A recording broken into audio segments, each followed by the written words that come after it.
అవునా కదా? ఎంత వ్యతిరేకత వస్తే ఇదవుతారు. దీని అంతటి కారణం ఏంది?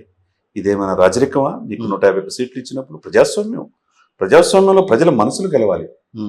నీ పరిపాలన సుపరిపాలన బాగుంటే నిన్ను మళ్ళీ ఇంకో 5 సంవత్సరాలు ఇచ్చేవాళ్ళు. మీరు అవన్నీ కూడా మర్చిపోయి ఒక వ్యక్తి రాజకీయాల్లో వచ్చాడంటే ఆ వ్యక్తిని సినిమాలకే పరిమితం, నువ్వు రంగేసుకునేవాడివి, నీకంత సీని లేదు అని ఏకవచనాలతో అరే పవన్ అని సంబోధించే కొంతమంది కుహన లౌకికవాదులు అనొచ్చు, వాళ్ళు ఏదో మెప్పు కోసం, జగన్మోహన్ రెడ్డి గారి మెప్పు కోసం కావచ్చు, వాళ్ళు వాడిన భాష పదజాలం ఏమైంది ఈ రోజున? ఒక్కళ్ళైనా అడుగు పెట్టినన్నారు. మాట్లాడిన వాళ్ళు ఎవరు కూడా గెలవలా, ఒక్కళ్ళు గెలవలేదు సార్. అది విధి, దైవబలం ఆయనకున్నది మెండుగా, ఓర్పు ఉంది ఆయనకి, నేర్పు ఉంది. ఈ రోజున నాట్ ఓన్లీ ఆంధ్ర తెలంగాణ రాజకీయాలు, ప్రపంచం అంతా అతని వైపు చూస్తుంది.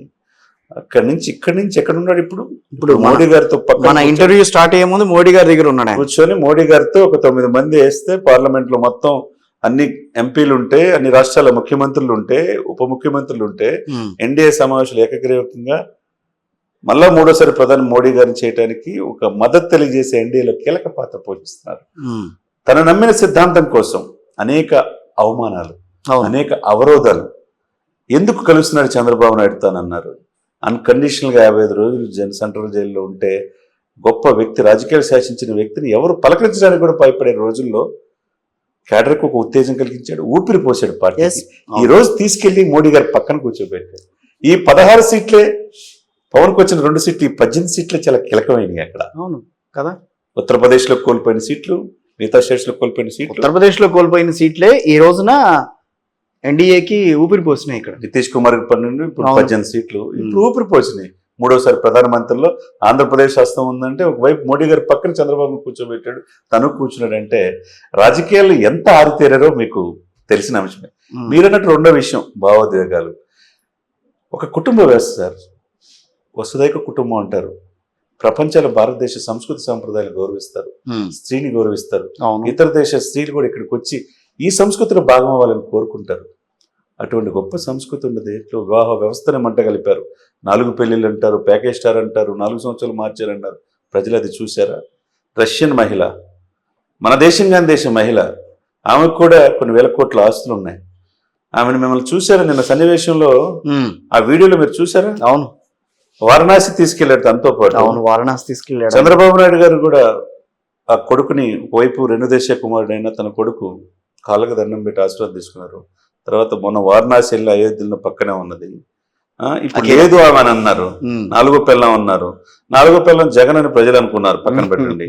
అది అయిపోయిన తర్వాత నేను మోడీ గారి దగ్గర కూడా తీసుకెళ్ళిన తర్వాత అంటే భార్యని ఏ విధంగా గౌరవిస్తున్నాడు. అదే సమయంలో నిన్న ఇంటికి వస్తే భార్యకి బొట్టు పెట్టి హారతరిచ్చి ఇచ్చేస్తే, తన అన్నని కళ్ళకి సాష్టాంగ నమస్కారం చేయడంలో భాగంగా చెప్పులు పక్కన ఇడిస్తే ఆ చెప్పులు 2 తీసుకుంది సార్ ఆమె. మహాతల్లి. మన మహిళలు కూడా గుర్తుపెట్టుకోవాల్సింది ఏంటంటే, మన వెస్టర్నైజేషన్కి పోకుండా, పాశ్చాత్య సంస్కృతికి, పబ్బు కల్చర్కి అలవాటు పడకుండా, మన సంస్కృతి సాంప్రదాయాలకు మిళితమైన పవన్ కళ్యాణ్ భార్యను చూసి నేర్చుకోవాలా.